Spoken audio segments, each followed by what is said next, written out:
Valeu. Põe longe da máquina. Mas tá bem resumido só os principais, para a gente não passar batido aí durante o ano, essa parte de patologia hepática, tá? Eu não mando slides ainda porque eu ainda vou fazer uma apurada aí do que tem de novo aí na edição para poder fazer a adaptação. Mas até domingo à noite eu devo estar mandando para vocês lá no Press, tá? Então vamos lá. Por definição, anatomicamente, a gente vai ver a parte anatômica, depois a parte psicológica, depois entrar nas doenças hepáticas propriamente ditas. Segundo maior órgão do corpo, só pele para pele, que é em torno de 1.400 a 1.600 gramas, uma média de 1.500. Quando é que o fígado está aumentado, o fígado está diminuindo? Quais são as patologias principais que aumentam o fígado e diminuem o fígado? Velho. Quando é que ele aumenta, quando é que ele diminui? As principais doenças aí que aumentam o fígado e diminuem o fígado. Opa! A esteatose hepática aumenta e a cirrose diminui. Por quê? Esteatose, a gente tem uma triglicerídeo dentro das células dos hepatoses, ele aumenta de volume e fica aquele aspecto mais amarelado por causa da gordura. Tá? O fígado cirrótico, ele é um fígado que está cheio de cicatriz, está cheio de fibrose. Então ele diminui o volume em relação ao fígado normal. Essas duas alterações são importantes, mas adiante a gente vai ver mais achados, por exemplo, necroscópicos, né? De vez em quando a gente pega um paciente aí, principalmente esses que ficam aí na rua, alcoólatras ali na região da Cracolândia ali da rodoviária, eles quando não aparecem lá no ML, geralmente não porque foi morte violenta, mas sim porque são cadáveres sem identificação. E aí quando a gente inicia a necrópsia, quando a gente abre, a primeira coisa que a gente vê é aquele fígado diminuindo de volume, com aquele aspecto da superfície toda nodular, né, aquele fígado duro, meio borrachudo, e é o fígado da cirrose. O contrário também ocorre, às vezes pacientes com portadores de lipidemia, obesidade, o fígado esteatótico, aquele fígado você tem a superfície toda amarelada e aumentada de volume. Então são situações onde você tem o aumento do fígado e a diminuição. A localização anatômica, por conta direito, já viram na anatomia, se divide anatomicamente em lobo direito, que é o maior lobo do fígado, esquerdo, posterior quadrado e caudado, mais adiante a gente vai ver a ilustração, e tem uma divisão cirúrgica em 8 segmentos independentes. Qual é a importância dessa divisão cirúrgica do fígado? Cada lobo cirúrgico é irrigado, drenado Ele tem irrigação, drenagem e tem um ducto biliar que corresponde àquele segmento. E por que isso é importante? Se você tem uma lesão que é localizada naquele segmento, você vai ter uma facilidade, vai ter uma possibilidade de tirar aquele fígado, aquela região do fígado, sem prejuízo, né, à função do fígado como um todo. Tem aquela lenda, né, que é a lenda grega de Prometeus. Ele foi castigado e foi amarrado aí numa coluna, em poste, acorrentado aí. E dizia que durante o dia o abutre comia o fígado dele e à noite se regenerava. Ou seja, desde aquela época já se conhece o poder de regeneração hepática. E nesse caso aí, Ricardo, quando você tira um segmento cirúrgico, o que é que acontece? Por que é que a gente diz que o fígado tem uma grande capacidade de regeneração? Ele tem a hiperplasia, né, e regenera localmente. Mas ele cresce um novo segmento, o mesmo segmento, que nem a lagartixa, não? Esse segmento ele reconstitui, não? Sempre um pedaço dele lá, sim, agora outro pedaço do outro logo crescer e criar outro logo. Justamente. O segmento ele não se reconstitui. Porém, o volume global do fígado ele compensa, né, ele cresce para compensar aquele volume que foi retirado. Tanto que você pode fazer um transplante intervívus de fígado quando você tem, por exemplo, uma criança com problema hepático, e aí você tem um pai ou uma mãe compatível, você pode tirar um segmento ali do fígado e fazer a doação para aquela criança que tem um problema hepático. Aí você pode, e aquele volume, a pessoa não vai morrer de insuficiência hepática. O volume vai ser compensado pelo crescimento dos outros segmentos remanescentes. Ele vai crescer. Tem importância desse segmento cirúrgico também, dessa irrigação independente, que, por exemplo, se você tiver uma neoplasia, um tumor principal, primário, o hepatocarcinoma, e você precisar fazer, ele foi ressecável cirurgicamente, e você fazer um tratamento paliativo, ou então fazer uma quimioterapia prévia para poder diminuir o volume, para fazer uma programação cirúrgica, você pode fazer uma embolização seletiva, infiltrar quimioterápico diretamente naquele vaso que vai irrigar aquela região. Então existe essa importância dessa divisão cirúrgica nesses segmentos, justamente por causa que você vai ter acesso a um desses segmentos quando você precisar fazer uma intervenção desse tipo. Marina, você ia perguntar o quê? Eu ia perguntar para o senhor, porque o senhor falou no começo sobre a cirrose ser diminui o volume. E o outro aumentar. A esteatose aumenta. Isso. No caso, eu estou com uma dúvida. A esquistossomose, ela não causa tanto a hepatomegalia junto com a cirrose hepática? Tem como a esquistossomose ela aumenta, porque ela forma granulomas. Sim. Ela tem a esquistossomose numa zona que ela aumenta tanto o baço como o fígado. Tem um aumento por causa da formação dos granulomas, aquelas concentrações de células inflamatórias, como os granulomas na superfície, no parênquima hepático. E causa junto também a cirrose hepática? Ela causa desorganização no aspecto lobular habitual, fazendo obstruções dos ductos e dos vasos. Mas não cirrose. É um efeito similar à cirrose, mas é um princípio diferente. Ela causa hipertensão porta, ela causa obstrução da circulação. Aí então não tem como o fígado ele ter cirrose e também ter hepatomegalia? Não. Via de regra, a cirrose gera fibrose e gera diminuição. Agora, o que acontece? A esteatose é uma das causas de cirrose. A esteatose, o acúmulo de triglicerídeos dentro do hepatócito, ele vai gerar uma reação inflamatória crônica. Essa reação inflamatória crônica ela vai gerar ativação das células estreladas ou células de Ito, que são as células que predispõem viram fibroblastos e gera fibrose. E aí, no primeiro tempo, ela vai ter o fígado aumentado. No segundo tempo, quando ela desenvolver a cirrose, vai ter o fígado diminuído. Então, a esquistossomose aumenta primeiro, depois na esteatose aumenta primeiro, depois... Na esteatose aumenta quando ele se torna cirrótico, ou seja, quando ele sofre a fibrose, ele diminui. Então, aí só para vocês lembrarem, já viram na anatomia, já pegaram provavelmente no fígado, a gente tem essa superfície aqui superior, que tem uma relação aqui com o diafragma, mantém aquela forma do diafragma. O lobo esquerdo é o lobo menor, o lobo direito é quase a totalidade do fígado, a vesícula biliar repousa aqui embaixo do fígado, e aqui atrás a gente tem a veia cava inferior, recebendo drenagem das veias suprahepáticas direita e esquerda. A superfície inferior, a gente tem o hilo hepático, a vesícula biliar, que ela pode variavelmente ser mais para dentro do parênquima hepático ou mais para fora, mas geralmente ela tem uma área no leito relacionada com a superfície hepática e outro leito livre. E aqui é a veia cava inferior, lobo esquerdo, lobo direito, lobo quadrado,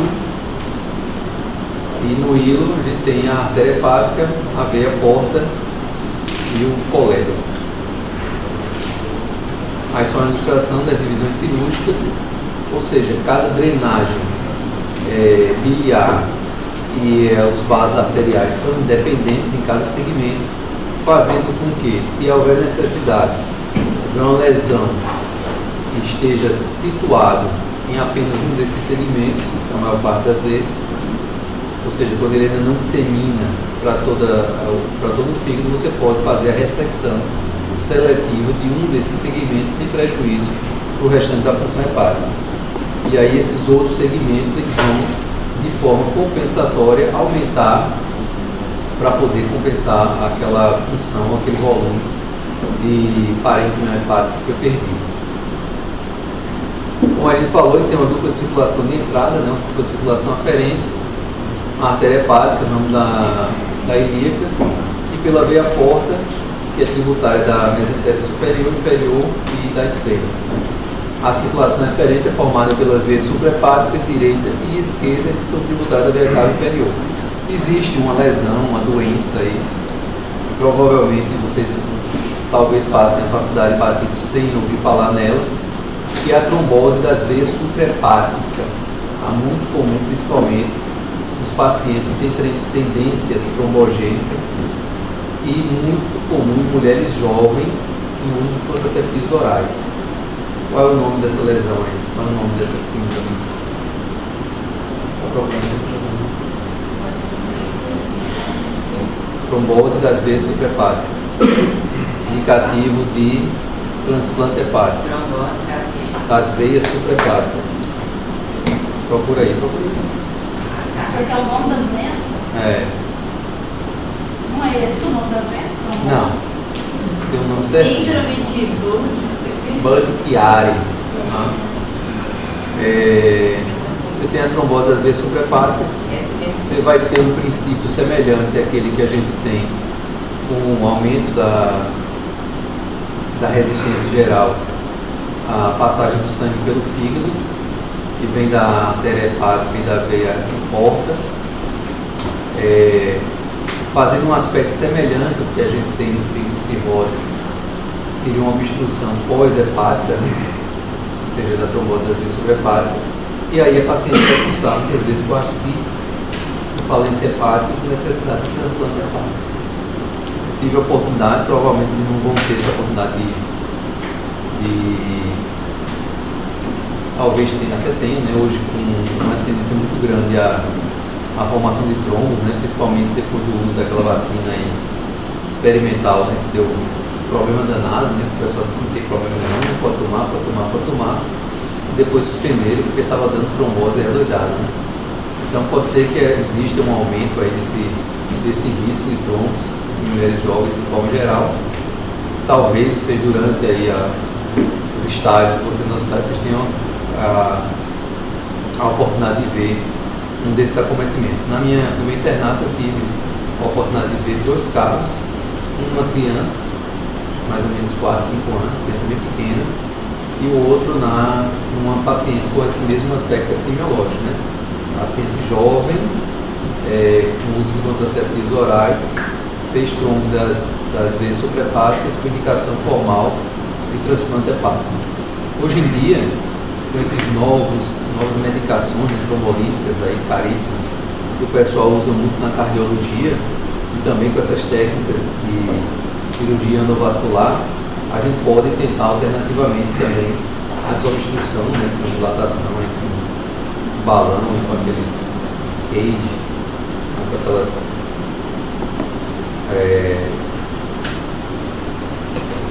baskets lá que conseguem tirar esses trombos, essas vezes, ou até mesmo tentar dissolver com esse uso desses trombolíticos, né? Existe essa alternativa. Naquela época, poucos anos atrás, a única opção que a gente tinha viável era realmente o transplante hepático. Não sei como foi a evolução desses casos, porque naquela época a gente rodava só 4 semanas em cada rodízio, mas são casos realmente graves, tá? Então aqui uma ilustração, a veia suprahepática direita, a veia suprahepática esquerda, aqui desaguando aqui nesse tributário da veia cava inferior. Aqui inferiormente a vesícula biliar e a relação aqui com o estômago e as outras estruturas aqui dessa região abdominal. Aqui só uma ilustração, né, do sangue que chega aqui do sistema porta. Então qualquer tipo de obstrução ao fluxo, né, e a gente falou, quando a gente falou desses esofágios, nas varizes esofagianas, se você tem um aumento do gradiente de pressão nesse sistema porta, ele vai procurar meios alternativos de chegar na grande circulação, já que ele não consegue passar pelo fígado de forma adequada e ir para a veia cava inferior. Ele vai procurar outros meios, sendo o principal, digamos assim, o mais complicado, aqueles que anastomosam com vasos gástricos e depois vão culminar com a dilatação de vasos esofagianos com risco de ruptura. A árvore biliar, constituída pelos ductos interlobares, septais e segmentais, conflui para formar os ductos lobares direito e esquerdo e se une para formar o ducto hepático comum. A unidade funcional, o lóbulo hepático, eu botei aqui entre parênteses porque esse conceito aqui de Rapaport ele não aparece mais nessa edição do livro de vocês, e aí vocês precisam muito bem entender aqui qual é a unidade funcional do fígado. Tá? Então nós temos imagens geralmente hexagonais, que formam o chamado lóbulo hepático. Nos ângulos dessa estrutura hexagonal, também pode ser pentagonal, pode ser de outras formas, mas via de regra, uma estrutura hexagonal, onde nos ângulos você tem o chamado trato porta, ou também pode vir com o nome espaço porta, um espaço portal, onde você tem um vaso venoso, uma artéria e um ducto biliar. No meio dessa estrutura a gente tem a chamada veia centrolobular ou veia central do lóbulo hepático. Entre essa veia centrolobular e esse espaço porta, a gente tem propriamente, digamos assim, parênquima hepático, formado por uma célula principal, a célula característica do fígado, que é o hepatócito. Tá? Esses hepatócitos eles ficam organizados em lâminas, né, em uma ou duas camadas de células, e entre essas células a gente tem esse emaranhado de vasos que são sinusoides hepáticos. Dúvidas? O que é esse negócio amarelo? O senhor chama de estrutura, mas que estrutura que é? De quê? Essa estrutura amarela hexagonal. Aqui, essa estrutura amarela é o lóbulo hepático. Lóbulo é a unidade básica funcional do fígado. Tá? Para o fígado funcionar de forma adequada, depurando, fazendo sua função fisiológica, essa estrutura tem que estar bem organizada. O que é que acontece na maior parte das vezes nas lesões que agridem o fígado? A gente pode ter uma formação de uma reação inflamatória, que pode ser aguda ou crônica. Nas lesões agudas do fígado, seja ela medicamentosa, a gente tem hoje em dia uma das principais medicações responsáveis por falência hepática nos Estados Unidos, o paracetamol, o uso indiscriminado em grande volume de paracetamol, ele é hepatotóxico. A gente tem o álcool como um fator crônico inflamatório, tá? A gente tem infecções virais, as hepatites virais, principalmente a B, a C e as outras. Né? A hepatite A, ela tem um quadro mais de uma inflamação aguda, transitória e autolimitada. E a hepatite A, praticamente hoje, ela está meio que em extinção. Por quê? Porque a maior parte das pessoas aqui que têm entre 20 e 25 anos foram vacinadas para o vírus da hepatite A. Né? Eu tive hepatite A. Já estava no segundo ano de faculdade, já estava na fase adulta. Né? Essas doenças geralmente são doenças de infância, né? De transmissão fecal oral, onde no caso a hepatite A, onde as manifestações são mais, digamos, leves ou amenas na idade mais jovem. Eu tive estava no segundo ano de medicina, estava com 18 anos, e os efeitos, né? A sintomatologia dessas doenças da infância, quando você tem na adolescência, na fase adulta, são mais exuberantes, né? Até por causa da imaturidade do sistema imunológico da criança, ele não tem tanta repercussão clínica como tem no adulto. Né? Essa inflamação crônica, parênquima hepático, vai fazer com que determinadas células reajam, formam fibrose, e essa fibrose, a princípio, ela começa a formar traves que se direcionam, né, se projetam desse extrato porta para trato porta, fazendo com que esses glóbulos eles fiquem separados por traves fibrosas, e por isso que a gente chama e a atenção desse aspecto nodular da cirrose. A cirrose, a fibrose separa esses grupamentos, esses lóbulos hepáticos, de forma que com o tempo eles vão perdendo a sua função. Que mais? Depois dessas traves fibrosas avançarem espaço-porta, elas avançam espaço-porta, veia centro-lobular, aumentando ainda essas complicações e essa segregação desses hepatócitos. Tá? Aqui a gente já fez aquele trabalho sobre os marcadores. Quais são os níveis normais aí de TGO e TGP, geralmente? Que vocês viram lá? Dependendo da máquina, lá dependendo da gráfica parâmetro que é utilizado lá no laboratório, é de 35 a 45, né? Então vamos considerar aí 40, tanto para TGO como para TGP. Quanto é que vocês acham que uma hepatite viral, por vírus A, esses níveis vão chegar? 1.800. Depende.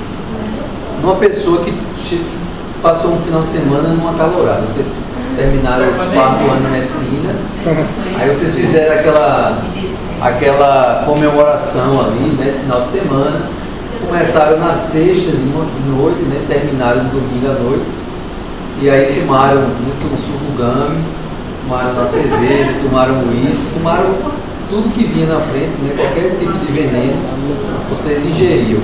Quanto é que vai dar lá no exame laboratorial aí na segunda, terça-feira?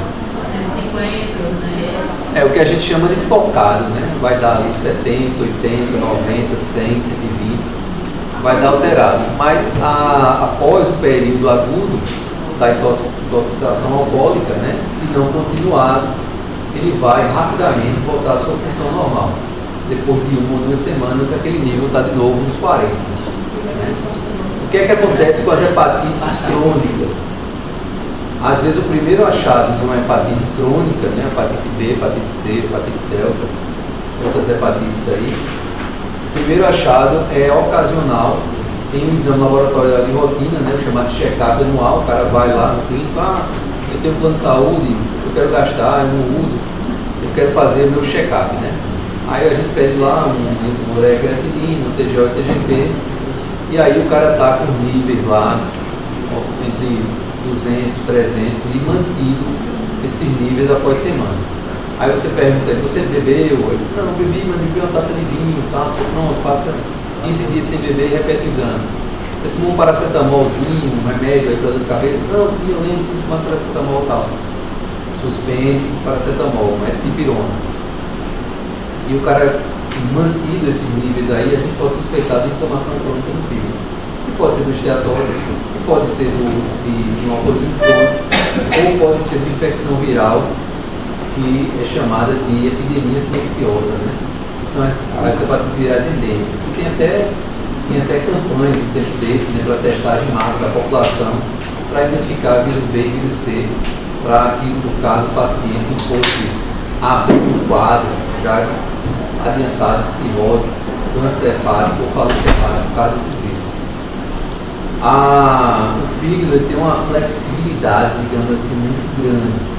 Para você ter sintomatologia associada a uma doença crônica do fígado, geralmente ele tem que ter de 80% a 85% de comprometimento global. Tá? Então, assim, ele vai sofrendo agressão, seja por esteatose, seja por álcool. Quando ele vai fazer uma manifestação clínica, digamos assim, o cara já está ferrado. Quando o cara aparece com icterícia, quando o cara aparece com ascite, quando o cara aparece com uma circulação colateral, é porque você já tem um comprometimento aí de 80% a 85% do fígado, e na maior parte dos casos já tem um quadro instalado, já irreversível. É por isso as campanhas de prevenção dos vírus e tal. Na hepatite A, na fase aguda, já cheguei a ver TGO e TGP 3.000, 4.000, e aí depois que passa, né, que é o marcador de lesão aguda dos hepatócitos, depois que passa o quadro viral, depois que o paciente restabelece a sua saúde, a sua normalidade, o vírus é combatido pelo sistema imunológico, a gente tem um retorno à normalidade. Tá?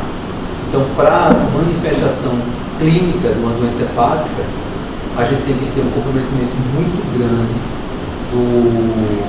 de hepatócito, da função global, para poder ter algum comprometimento. Quais são os outros casos agudos? Intoxicações medicamentosas, às vezes você interna o paciente, vai fazer algum tipo de tratamento, usa um antibiótico, usa alguma medicação, anestésicos também, às vezes eles se predispõem quando a pessoa já tem uma doença pré-existente ou, dependendo da dosagem, da sensibilidade do paciente, você tem uma lesão hepática aguda. Gordura no fígado também pode alterar o resultado. É justamente a esteatose que eu estava falando. Então a esteatose hepática também vai dar níveis alterados e marcadores de função hepática, TGO e TGP mantidamente elevados. Por quê? Porque a pessoa com esteatose hepática ela desenvolve inflamação crônica do fígado. E aí, como a gente falou, vai ter necrose, vai ter lesão de hepatócito, vai ter os mecanismos mais adiante que a gente viu, tumefação, vai ter formação dos corpúsculos de Mallory e vai ter necrose hepatocitária. Então ele vai ter sempre níveis elevados de marcadores de função hepática. TGO e TGP, mas sempre num nível, digamos assim, não muito elevado. Não no nível de doença aguda, mas no nível de doença crônica. Isso aí, em que valor das mulheres? 150, 100, 200, até no máximo isso daí, nas doenças crônicas. Gordura no fígado é o mesmo que esteatose? Sim. Por definição, esteatose é a concentração de triglicerídeos e macrovesículas nos hepatócitos. Tá? Ô, professor, quando a gente tem esteatose, normalmente o colesterol é alterado, né? Via de regra, uma das causas da esteatose é a obesidade de lipidemia. Então, para você ter esteatose, você tem aumento da circunferência abdominal, aquela gordura, chama gordura visceral, né? A gordura ginecoide, e também tem níveis elevados de triglicerídeos para desenvolver a esteatose. Porque os pacientes com esteatose hepática não é indicado fazer o consumo de bebida alcoólica? Porque ele vai ter dois fatores agressores, né? Ele já tem a inflamação crônica da esteatose, associado com o álcool, vai ter outro digamos, fator agressor, né, do fígado. Emagrecendo o paciente cura disso aí? Os meios de curar a esteatose ou de diminuir a esteatose seria dieta, né, exercício físico e alguns casos de hipertrigliceridemia refratária a esses métodos. Você também fazer uso daqueles fibratos, daquelas estatinas, né? Que aí você vai diminuir o colesterol e os triglicerídeos. O colesterol e os triglicerídeos. Aí você vai ter, em tese, a diminuição da esteatose. Mas o princípio básico é perder peso. Nunca uma imagem histológica é tão bonita, tão semelhante ao desenho esquemático, né? Você veja aqui que a gente tem bem delineado, bem delimitado aqui o lóbulo hepático, né? Aqui a gente tem marcado aqui com a letra 3, número 3, um chamado trato portal, ou espaços porta, onde você vai encontrar aqui, quando a gente aumentar, uma artéria, uma veia e um duto. Tá? No 2 aqui a gente tem os hepatócitos, com essa tramazinha, não está muito evidente aqui, mas na outra imagem vai ver. A gente tem esses sinusoides, nesses espaçozinhos claros. E aqui no meio a gente tem a veia central ou veia centrolobular. Tá? Que nem sempre precisa estar no centro, né? Essa aqui não está bem no centro não. Mas vocês conseguem vislumbrar, né, que essa imagem aqui não é um hexágono, é um pentágono, mas ela representa justamente essa imagem aqui do lóbulo hepático. O processo inflamatório ele pode ser veia centrolobular ou peri-espaço porta. Geralmente eles são peri-trato portal. A maior parte das inflamações crônicas e ou aguda do fígado, eles atingem essa área periportal. E à medida que eles avançam ou são difusos, parenquimatosos, eles vão ter diferentes alterações de acordo com a função que essas células podem exercer. A gente sabe que esses hepatócitos próximos do espaço porta têm uma função diferente desses que estão aqui mais próximos da veia centrolobular.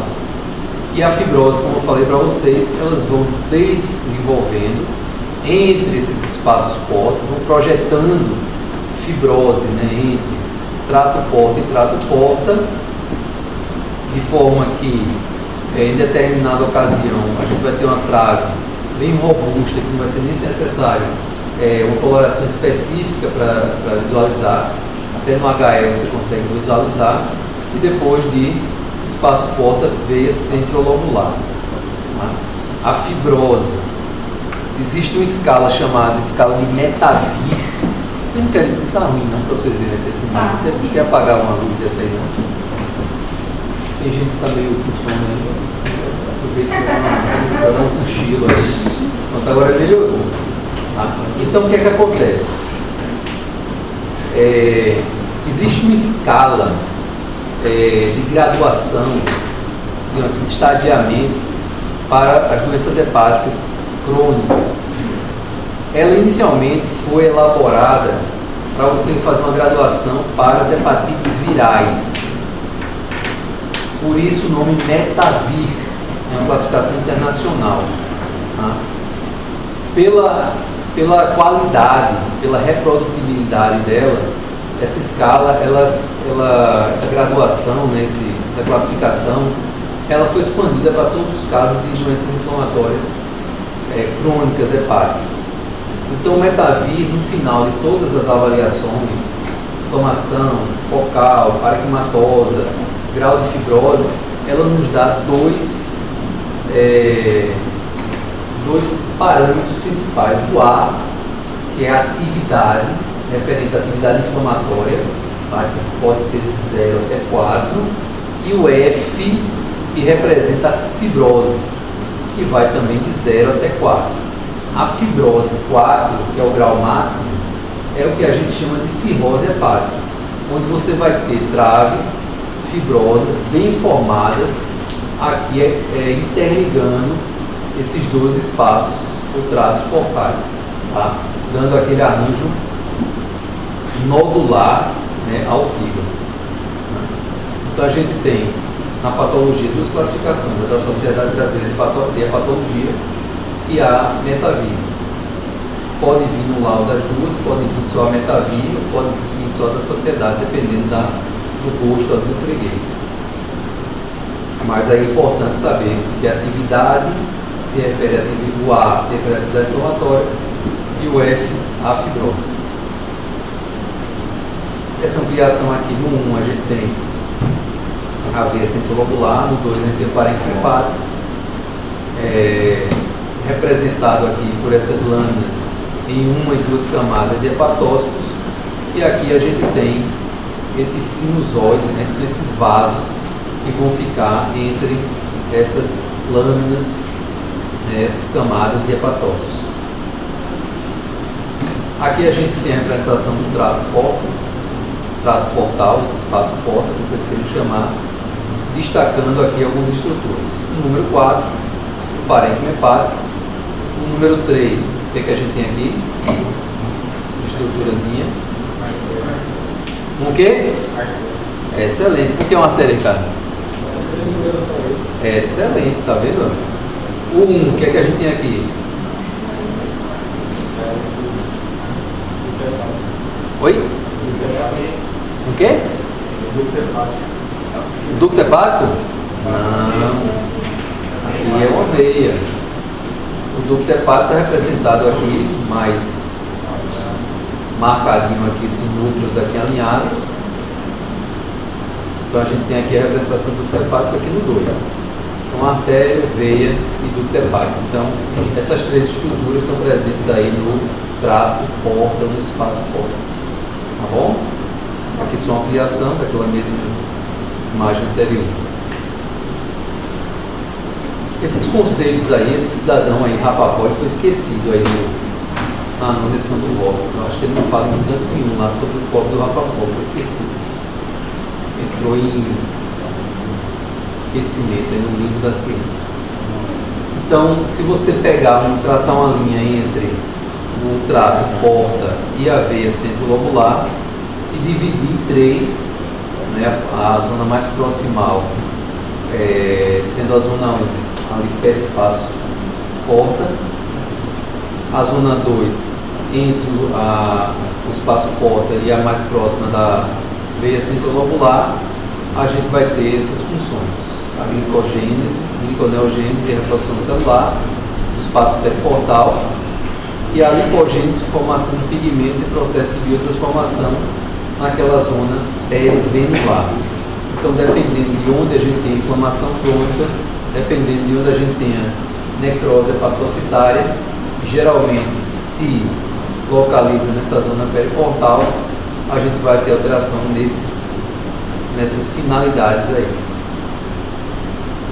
Então, aqui mais uma vez o lóbulo hepático, onde você teria a tríade portal, igual com tríade hepática, né? O trato portal, e aí você tem a veia central, a veia centrolobular. Se você pegar a zona 1, seria essa zona compreendida aqui no terço mais próximo do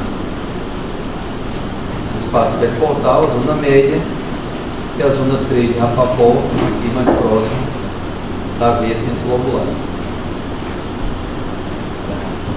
Principais tipos celulares: o hepatócito é a unidade básica, né, a célula hepática propriamente dita, própria do fígado, são unidades funcionais que desempenham várias funções.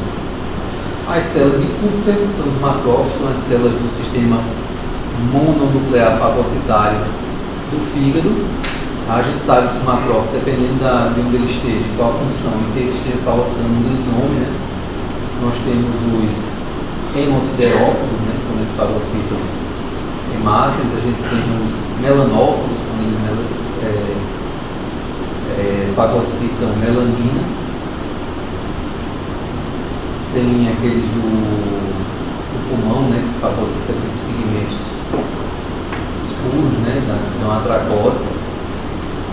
As células de Ito, que, salvo engano, aí na literatura nova estão com o nome de células estreladas, participam do metabolismo do átomo de vitamina A, além de se transformar em fibroblastos e secretar colágeno.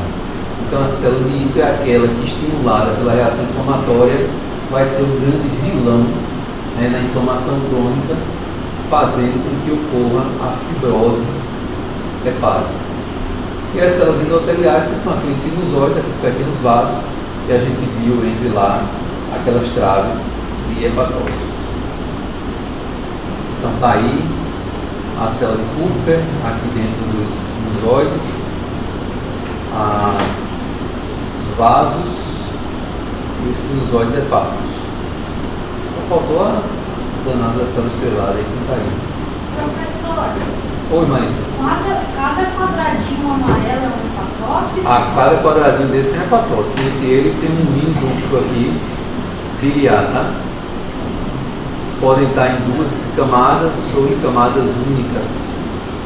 Eles são sempre banhados, né, irrigados aqui pela essa trama desses sinusoides, desses microvasos aqui que vão aqui do trato porta para a veia centrolobular.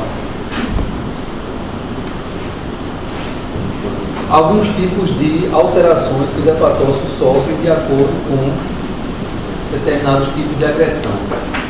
A primeira coisa que o hepatócito faz é se tornar tumefeito ou é demasiado quando tem qualquer tipo de agressão. Ele perde a capacidade de eliminar sais e aí o citoplasma dele começa a encher de líquido. Quando ele enche muito de líquido, quando a agressão é continuada, pode haver a ruptura dessa membrana citoplasmática com necrose, destruição desse hepatócito. Tá? Então, acúmulo de água e sal, sódio, principalmente em processos agudos, para desvirar como exemplo, pode haver necrose ou a perda do arranjo trabecular.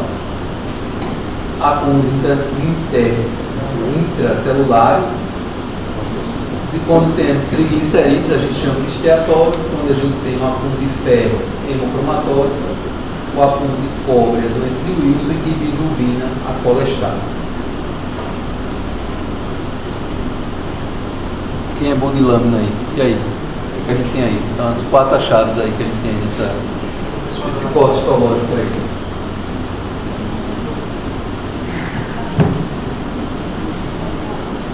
Tem núcleo hipercromático? Oi? Tem núcleo hipercromático? Não. Não é o mais importante aí, não. Mas tem, né?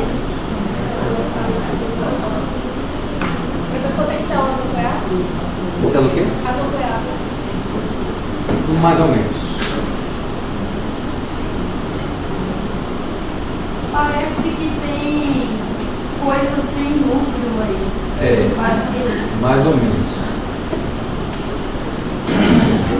Qual foi a primeira alteração que a gente falou lá? A tumefação, que também antigamente chamada de balonização. Tá? Então, se você observar bem, a gente tem alguns hepatócitos. Vamos partir do princípio aqui, um programa hepatócito normal. Vamos supor que esse daqui está um dos mais perto da normalidade aqui. Então, você tem um núcleo, você tem um citoplasma com uma distribuição mais ou menos uniforme, né, do seu material. E aqui você observa um grandão, todo inchadão, né, cheio de líquido no interior. Um pouco mais aqui adiante, tem esse aqui que praticamente você não vê mais a estrutura celular. Ou seja, esse daqui acumulou tanto líquido de forma que ele rompeu, ele sofreu necrose. Então você tem necrose, você tem tumefação, tá? Você tem infiltrado inflamatório crônico. O que mais? É só, né? Não tem mais nada não. Acúmulo de pigmento, bilirrubina, dentro dos hepatócitos, né? Dependendo desse acúmulo, a gente pode ter a característica chamada de colestase, né? Em algumas situações especiais, como a hemocromatose, e a gente usa colorações específicas para isso, né? No caso dessa coloração aí, chamada azul da Prússia, onde tudo que está mais corado de azul, na verdade, é retenção de ferro dentro dos hepatócitos. Os hepatócitos, na maior parte, mais adiante, vocês vão ver que praticamente todas as lesões que a gente estudar, existem essa formação desses corpos de alímino de Mallory, que são como se citoplasma se condensasse em uma região, em um local, tornando aquela região uma concreção assim, citoplasmática mais eosinofílica. Então o citoplasma todo fica meio que vazio e ali você tem uma concentração desse citoplasma. Então o depósito eosinofílico amorfo, o citoplasma do hepatócito. Daqui a pouco vocês vão ver, vocês vão entender melhor, vai fixar melhor. Não tinha naquela primeira imagem? Não vi, acho que não tinha. Embora possa existir várias doenças hepáticas, como na esteatohepatite não alcoólica, no hepatocarcinoma, na doença de Wilson, na intoxicação medicamentosa, ele é um importante marcador na hepatite alcoólica. O que é que a gente tem aí? Célula grandona, algumas vazias. O que é que essa célula grandona tem aqui? Uma mancha dentro. Opa, beleza. E o que é que essa mancha é? Acúmulo de ferro. Não. Acúmulo de outra coisa. É. Pode ser outra coisa. Aqui a gente tem uma célula tumefeita, né? A gente tem uma célula que ela está cheia de água e sódio. Ou seja, uma célula que está sofrendo agressão. Vamos supor que seja um paciente alcoolista crônico. Então a gente tem tumefação celular e a gente tem a formação dos corpúsculos de Mallory, que é justamente essa condensação em uma região do citoplasma do hepatócito. Então isso forma a formação desse corpúsculo de Mallory. E outra coisa que a gente pode, além da tumefação dos corpúsculos de Mallory, a gente observa que tem algumas células aqui que tem uma macrovesícula citoplasmática, que é justamente o triglicerídeo que foi consumido aqui durante o processo de processamento do tecido histológico, né? A gente sabe que durante o processamento das peças, a gordura ela é dissolvida pelo xilol, e aí o arcabouço da célula, a gente usa a parafina, preenche esse espaço vazio.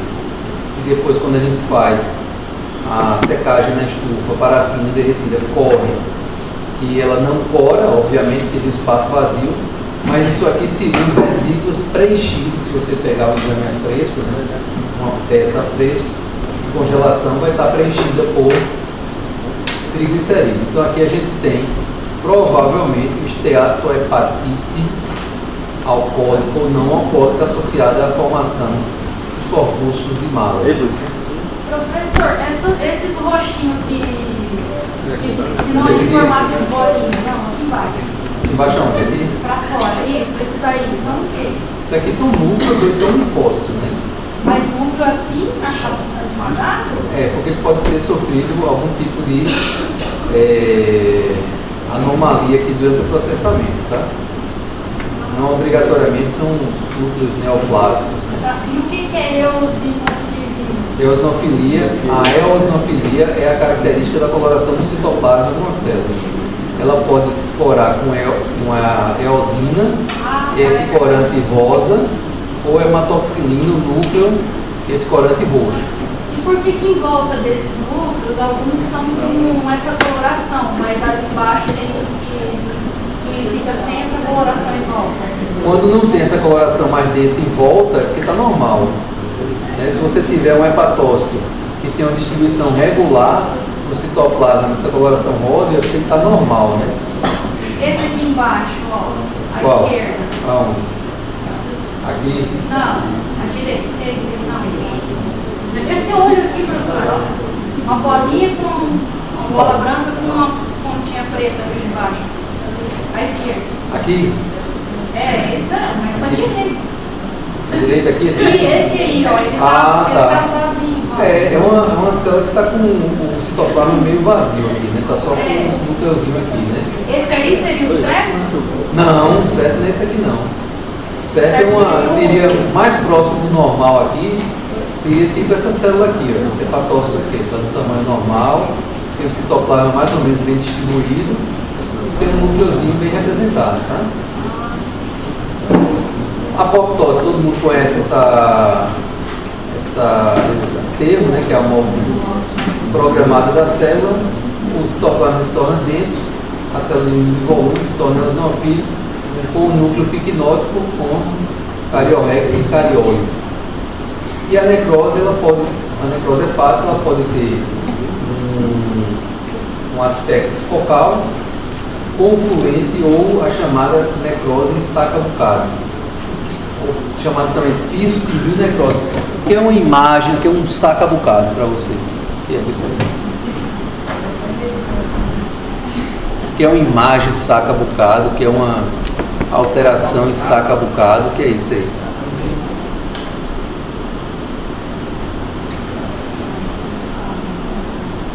Na medicina de forma geral, não é só aqui na... Aqui só aparece uns alicates. Quando tu botou aí, foi um alicate? Foi? Não, coloquei saco pra parar. Aí apareceu um alicate. Vai. Excelente, é por aí. A imagem sacabucado, quem tem iPhone aí é só olhar para a maçã da Apple, né? A imagem sacabucado é como se fosse a imagem da mordida, né? Retirada de uma parte, né? Onde é que você tem imagem sacabucado? Quando você tem metástase para a coluna vertebral, a vértebra, ela normalmente tem uma distribuição trabecular por cálcio, né? E aí quando você tem a substituição da estrutura óssea por metástase, quando você tem metástase naquela região onde é uma parte mole, você muitas vezes pode ter a imagem sacabucada, também radiologicamente falando. As lesões osteolíticas de calota craniana no mieloma múltiplo também pode trazer a imagem chamada sugestiva de sacabucado. Então, a biópsia ela causa uma lesão de sacabucado?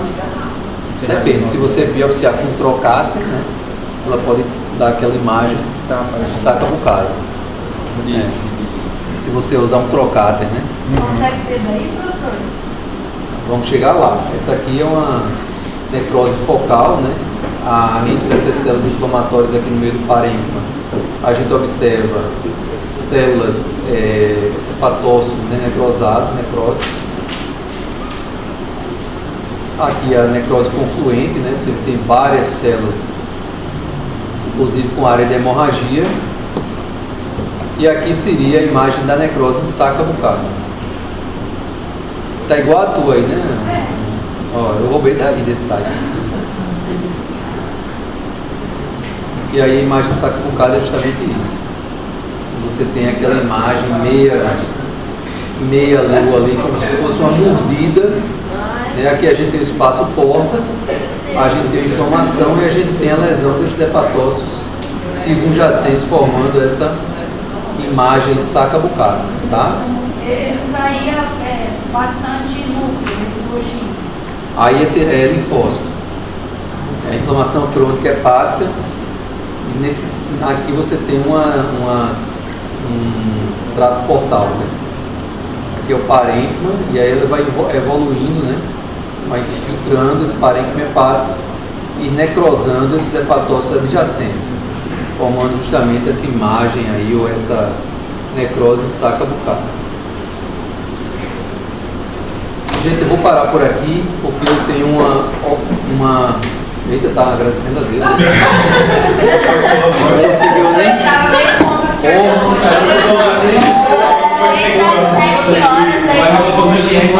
Não conseguiu nem disfarçar o ânimo, a felicidade, né? Pessoal, anota aí, slide 30 de 43, tá? Dessa aula. Tá bem perto. Mas é mais porque eu tenho que pegar meu menino mesmo, que não teve quem pegasse ele no...